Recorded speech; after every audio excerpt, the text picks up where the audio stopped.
Welcome to our channel. నేను రమారావి. మామూలుగా సహస్రావధానులు, శతావధానులు వాళ్ళ పేర్లు వింటుంటా ఉంటాయి. శ్రీయుతులు గరికపాటి నరసింహారావు గారు, మాడుగుల నాగపండి శర్మ గారు, పాలపర్తి శ్యామలానంద ప్రసాద్ గారు, ఇట్లా వీళ్ళంతా శతావధానం చేస్తారు, సహస్రావధానం కూడా చేస్తారు కాబోలు. అవధాన ప్రక్రియ చాలా టఫ్ అని, చాలా కష్టసాధ్యమని మనం భావిస్తాం. చాలా గొప్ప పని అది.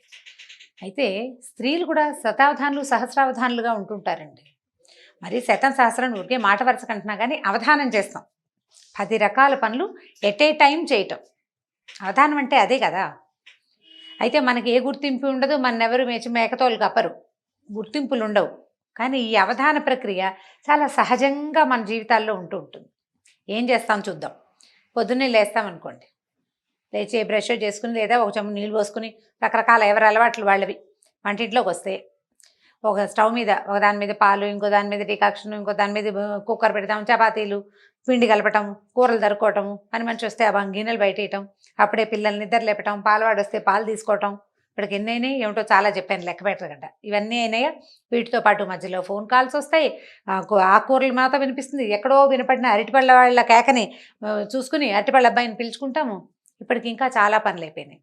ఇవి కాకుండా మధ్యలో పిల్లల తాలూకు మేల్కొల్పులు, చిన్న పొన్న పిల్లలుంటే వాళ్ళ తాలూకు బాత్రూమ్ కాల్స్, చిట్టి పిల్లలు ఉన్న వాళ్ళకి.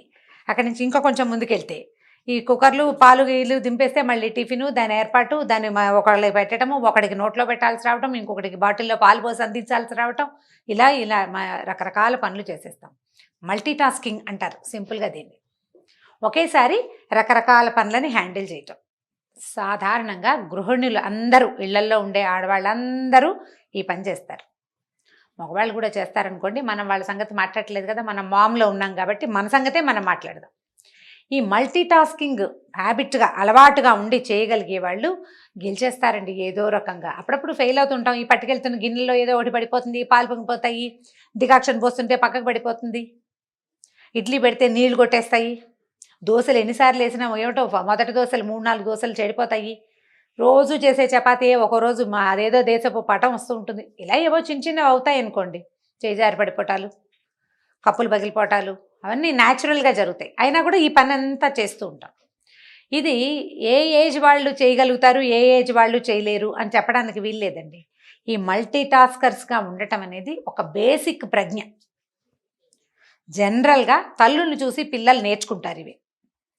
ఇప్పుడు చదువుకుంటున్న పిల్ల ఏదో గబగబా కాలేజీకి తయారవుతుంది, ఏదో స్కూలు తయారవుతుంది, అమ్మాయి ఏదో వంట చేసి పెడుతుంది, బాక్స్ ఆవిడే పెడుతుంది, జళ్ళు కూడా అమ్మాయి వేస్తుంది, లే లే లే లే నిద్ర లేపటము, నీళ్ళు బొర్లిపోతున్నాయి, బకెట్లో నీళ్ళు తిప్పేసాం, వెళ్ళని, వేడి నీళ్ళు మరిగిపోతున్నాయి తీసుకోమని తల్లులే పరిగెడుతూ ఉంటారు.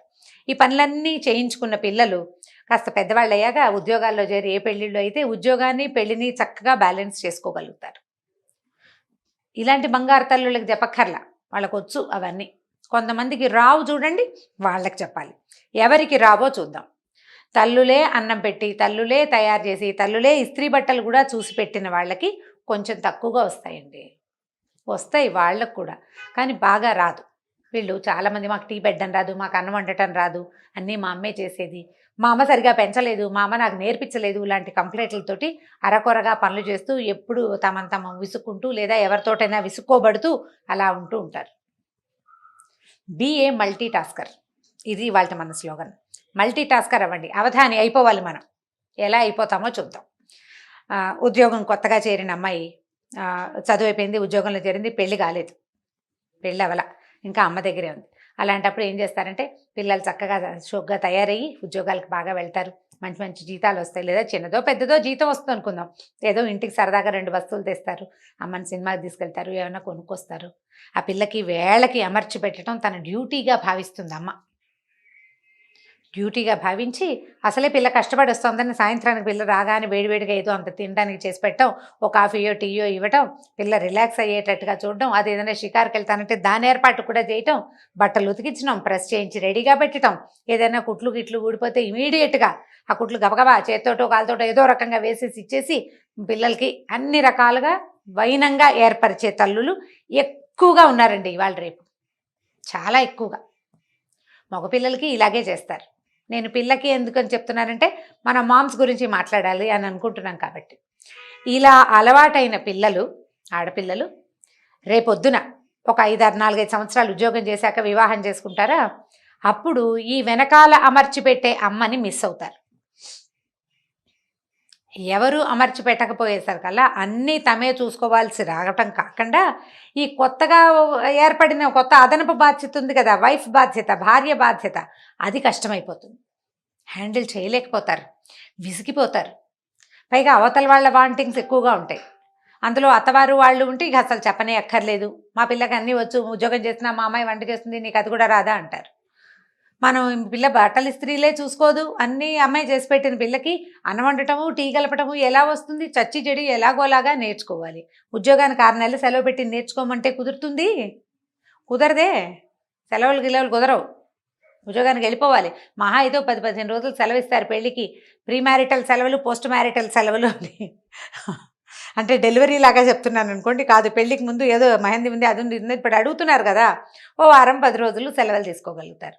ఉద్యోగం వెళ్ళిపోవాలి, మరి ఇల్లు అది చేయొద్దు, అది కూడా చేయాలి. ఈ రెండింటినీ బ్యాలెన్స్ చేసుకోవడానికి ముందు నుంచే మల్టీ టాస్కింగ్ ప్రాక్టీస్ కావాలి. I think you people catch my point. మీకు సరిగ్గా అర్థమైంది అనుకుంటున్నాను. అమ్మాయిలని దీనికి రెడీ చేయండి. ఇది ఒక ప్రీ మ్యారిటల్ కౌన్సిలింగ్ లాంటిది అని అనుకోండి. అబ్బాయిలను రెడీ చేసేందుకు ఇంకొక పాయింట్ మళ్ళీ చెప్పుకుందాం. ఇది 13-14 సంవత్సరాల వయసున్న పిల్లల దగ్గర నుంచి స్టార్ట్ చేయాలండి తప్పకుండా. ఎందుకంటే ఆడపిల్లలు ఇప్పుడు ఉద్యోగాలకు వెళ్తున్నట్టే ఇంట్లో పని చేసుకోవాల్సిన అవసరం ఖచ్చితంగా ఉంది. ఆడాళ్ళు ఎందుకు పని చేయాలి ఇలాంటి ప్రశ్నలు వేసి మీ అభిప్రాయాలు మార్చుకోండి అని మాత్రం స్లోగన్స్ ఇవ్వకండి. ఈ స్లోగన్ ఇచ్చే వాళ్ళకు కూడా డెఫినెట్గా తెలుసు మీ ఇంట్లో పని మీరు చేసుకుని బయటికి రావాలి. భర్త లేకపోతే మీరు ఒకళ్ళే అయినా చేసుకోవద్దు. ఎలకాలం అమ్మ ఉంటుందా? ఎలకాలం ఎవరైనా ఉంటారా? ఉండరు. మన పని మనం చేసుకోవాలి. మనతో పాటు ఇంకొకళ్ళు ఉంటే వాళ్ళ పని కూడా చేయాలి. మనకి పిల్లలు పుడితే వాళ్ళ సంగతి కూడా చూసుకోవాలి. ఖచ్చితంగా చూడాల్సిందే. ఆడవాళ్ళు ఎందుకు చేయాలి ఇలాంటి ప్రశ్నలు వేయద్దండి, మగవాళ్ళు కూడా చేయాలి. దాని సంగతి మళ్ళీ మాట్లాడదాం. ఇది స్పెషల్గా ఆడపిల్లల కోసమే, ఆడపిల్లల తల్లుల కోసం. చాలా చిన్నప్పటి నుంచి 4-5 ఏళ్ల వయసు అప్పటి నుంచి పిల్లలకి చిన్న చిన్న పనులు అలవాటుగా మప్పండి. మా పిల్ల పని చేస్తుంది, కప్పు తీసుకెళ్ళి లోపల పెట్టమ్మా అని తాత్కాలికంగా కాదు, హాల్లో కప్పు కనపడితే కిచెన్లో పెట్టాలి అనేది ఒక ప్రాక్టీస్గా చేయించండి. ప్రాక్టీస్. చిన్న పొన్న బట్టలు మడత పెట్టుకోవటం, తన బట్టలు తను సర్దుకోవటం, తన అల్మార్ తను అరేంజ్ చేసుకోవటం. ఎలాగా? స్కూల్ వర్క్ చేస్తూనే. ఈ పని మానేసి ఆ పని చేయటం కాదు, దాంతోపాటే ఇది చెయ్యాలి. అక్కడి నుంచి 10-14 ఏళ్ళు వచ్చేసరికల్లా ఒక పిల్లలు జడలు వేసుకోవటం, తమ జడలు తాము అరేంజ్ చేసుకోవటం, బట్టలు అరేంజ్ చేసుకోవటం, అమ్మకి ఏదైనా ఒక కూర తరిగి పెట్టడము, ఒక దోసపిండి గ్రైండర్లో వేస్తే అది తీయటం, దోశలు వేయటం, అట్లా వెనకాల పని కాసేపు అయినా రోజులో. ఎక్కడ చదువుకునే పిల్లలకి ఎక్కడ సమయం దొరుకుతుందండి అని ఇలాంటి ప్రశ్నలు వేయొద్దండి. చదువుకునే పిల్లలు, పనిచేసే పిల్లలు బోల్డ్ మంది ఉన్నారు. ఇది పని నేర్చుకొని వాళ్ళకి చెప్తున్నాను. ఖచ్చితంగా మీ పని మీరు చేసుకోవాల్సిందే. మా పిల్లలు చేయరండి అని నాకు ఒక ఆవిడ ట్విన్స్ ఉన్నారు, మా వాళ్ళిద్దరు అసలు ఏ పని చేయరు, ఏదైనా పని చెప్తే పోట్లాడతారు. మా హస్బెండ్ కూడా పిల్లలకి పని చెప్తావేంటి అంటారండి, ఏం చేయాలి అని అడిగారు. ఆవిడ కూడా ఇది ఆన్సరే. తండ్రుల్ని మీకు మీ పిల్లలకి మధ్యలోకి రానివద్దు, అసలు రానివ్వడానికి వీల్లేదు. పిల్లలకి పని నేర్పకపోతే వాళ్ళు అవస్థపడతారు అనే జ్ఞానాన్ని భర్తలకు ఇవ్వాలి మీరు తప్పకుండా. పనులు నేర్చుకోవాలి. ఒకటేసారి 4 రకాల పనులు చేయగలిగే కెపాసిటీ పిల్లలకి 20 సంవత్సరాలు వచ్చేసరికి వచ్చేయాలి. రేపు తప్పి తగిలి ఫారిన్ వెళ్ళారనుకోండి, పీజీ చేయడానికి వెళ్తారు, ఇక్కడ కాకుండా వేరే ఊరు వెళ్తారు, ఎక్కడైనా ఉండటానికి వెళ్తారు, చదువుకోవడానికే. పెళ్ళిళ్ళు అవ్వక్కర్లా, చదువుకోవడానికి వెళ్ళినా ఫారిన్ వెళ్ళిన పిల్ల దాని గిన్నెలు దోముకోవాలి, వంట చేసుకోవాలి, బట్టలు ఉతుక్కోవాలి, వాషింగ్ మెషిన్లో అయినా సరే, కాలేజ్కి వెళ్ళాలి, అక్కడ వర్క్ చేయాలి, మళ్ళీ ఫుడ్డు, మళ్ళీ వచ్చాక గిన్నెలు నోరు తెరుచుకుని చూస్తూ ఉంటాయి. ఇన్ని పనులు చేయొద్దు. ఏ అలవాటు లేకుండా చక్కగా అస్తాద్పరంగా అరిచేతిలో వెన్నముద్దలాగా పెంచిన పిల్ల వెళ్ళి ఏం చేస్తుంది అక్కడ? ఎంత ప్రెషర్కి లోనవుతారు. ఇదంతా ఈజీ, సింపుల్, నేను చేసేయగలను అని అనిపించేలాగా మీ పిల్లల్ని రెడీ చేయండి. అది 13-14 నుంచి తప్పకుండా స్టార్ట్ చేయాలండి. పిల్లలకి ప్రాపర్గా కూర్చోవటం నేర్పిస్తాం. సరిగా కూర్చో, బాగా కూర్చో అని చెప్తారు కదా, ఎవరైనా చెప్తారా? అలాగే ఈ పని నీది, ఇది నువ్వు డెఫినెట్గా చేయాలి అనేది ప్రాక్టీస్ చేయించండి. ఒకవేళ ఇలా కాదు, మన దగ్గర 20-22 ఏళ్ల పిల్లలు ఉన్నారనుకోండి, పెద్దగా ఏం చేయరు, అన్నీ మనమే అరేంజ్ చేస్తాం. అరేంజ్ చేయటం మానేయండి. పిల్లల్ని వాళ్ళ అరేంజ్మెంట్స్ వాళ్ళు చేసుకునేలాగా చేయండి. చెప్పండి వాళ్ళకి, వాళ్ళ అరేంజ్మెంట్స్ వాళ్ళు చేసుకోవాలి. మల్టీ టాస్కర్ అయిన వాళ్ళు గెలుస్తారు జీవితంలో వితౌట్ ప్రెషర్. నీకు ఒక మంచి ఉద్యోగం వచ్చింది, నువ్వు అక్కడ బాగా పేరు తెచ్చుకుంటావు. ఇంట్లో ఈ వెనకాల ప్రెషరు, నువ్వు ఇక్కడ పనంతా ముగించేసుకుని అక్కడికి వెళ్ళి చేయాలి. ఒక హెల్పర్ని పెట్టుకోవచ్చు. బాగా సంపాదన ఉంటే తప్పకుండా ఒక పని మనిషిని పెట్టుకుంటారండి, ఇంకెవరో కేర్ టేకర్ని పెట్టుకుంటారు. వాళ్ళని మాత్రం మేనేజ్ చేయొద్దు, వాళ్ళ అమ్మలు కాదు కదా, వాళ్ళని మేనేజ్ చేయాలి. దానికైనా మనకి మల్టీ టాస్కింగ్ రావాల్సిందే. దానికోసం ట్రై చేయాలండి. ఆలోచన మార్చుకోండి. ఇప్పుడు 24, 26 సంవత్సరాల ఆడపిల్లలు ఉద్యోగాలు చేస్తూ ఇంకా వివాహాలు కాని వాళ్ళు ఉంటారు, చేసుకుంటారు ఎప్పుడో. మీరు కూడా ప్రాక్టీస్ చేయండి. 4 రకాల పనులు ఎట్ ఏ టైం చేయటం. ఇది అవసరమా అంటే డెఫినెట్గా అవసరమేనండి. మీరు kitchen, house hold things manage చేయగలిగితే అది అలవాటు అయిపోతే ఏముండదండి. బ్రెయిన్లో ఓ పక్కన పడి ఉంటాయి ఆ వ్యవహారాలన్నీ, అందుకంటే ఏముండదు. ఇది మేనేజ్ చేయగలిగే వాళ్ళకి ఒక రకమైన కాన్ఫిడెన్స్ ఉంటుందమ్మా. అది ఆలోచించండి. ఈ కాన్ఫిడెన్స్ని డెవలప్ చేసుకునేందుకు ప్రయత్నం చేయాలి. పిల్లల్లో అది డెవలప్ చేయడానికి ప్రయత్నం చేయాలి. ఒకవేళ మనకి 2 పిల్లలు ఒకే వయసు వాళ్ళు ఆడామగా ఉంటే ఇద్దరితోటి పని చేయించండి. పిల్లలతో పని చేయిస్తావా అని ఎవరైనా అడగడానికి అసలు వీలే లేదు. పని చేయించకపోతే చాలా కష్టం రేపొద్దున. ఏ రోజు ఎటుపోయి ఎటొస్తుందో తెలీదు మనకి. 4 పనులు అన్నీ చేసుకోవాల్సిందే. బజార్ వెళ్ళి కొన్ని కూరలు తేవడం, కూరలకి మనతో పాటు పిల్లల్ని తీసుకెళ్ళి సెలెక్షన్ ఇలా ఉండాలి, టమాటాలు లేదా క్యారెట్ని ఇలా తీసుకోవాలి, తోటకూర ఇలా చూసుకోవాలని 4-5 సార్లు చెప్తే ఆటోమేటిక్గా వస్తుంది. అట్లా ప్రతి పని వాళ్ళు చేసుకోగలిగేలాగా చేయగలిగేలాగా చేయండి.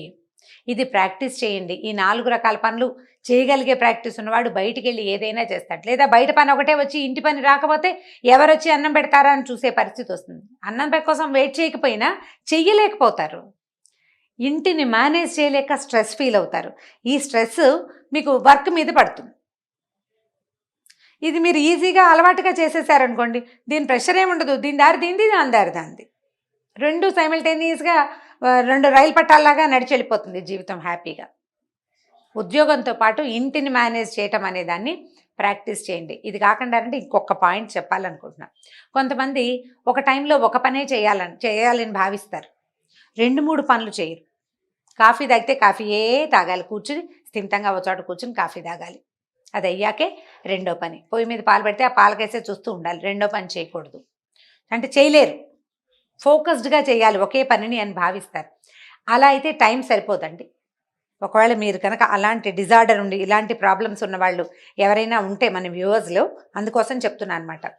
2 లేదా 3 పనులని ఎట్ ఏ టైం చేసే ప్రాక్టీస్ ఇవ్వండి బ్రెయిన్కి. 2 లేదా 3 పనులు. మామూలుగా మనం ఏదైనా రాయాలనుకోండి, చూసి రాయాలి, చూడాలి, రాయాలి, 2 పనులు కదా. లేకపోతే వినాలి, రాయాలి, 2 పనులు. మనకే వచ్చింది రాయటం ఒక పనే, లోపల ఉన్నది బ్రెయిన్లో ఉన్నది. చూసి రాత, విని రాత, 2 పనులు కదా. ఇవి రాసుకుని ఇలా చేయటం వల్ల కూడా మీకు మల్టీ టాస్కింగ్ మెల్లిగా ప్రాక్టీస్ అవుతుంది. ఒకవేళ మీరు అలా ఫోకస్డ్గా చేయలేకపోతూ ఉంటే కనుక ఏదైనా వింటూ దాన్ని రాయడానికి ట్రై చేయండి. వినపడుతున్న పాటని నోట్ చేసుకోవటం లాంటివి. అప్పుడు కొంచెం బ్రెయిన్ దానికి ట్యూన్ అవుతుందన్నమాట ఈ ప్రాక్టీస్కి. ఆ సమస్యలు ఏమీ లేని వాళ్ళైతే రకరకాల పనులు, అన్ని పనులని ఒక్కొక్కసారి చేయగలమా లేదా అని చూసుకుని, ఈజీగా చేయటం ఎలా అనేది చూసుకుని వాటిని మన జీవితంలో భాగాన్ని చేసేసేయండి.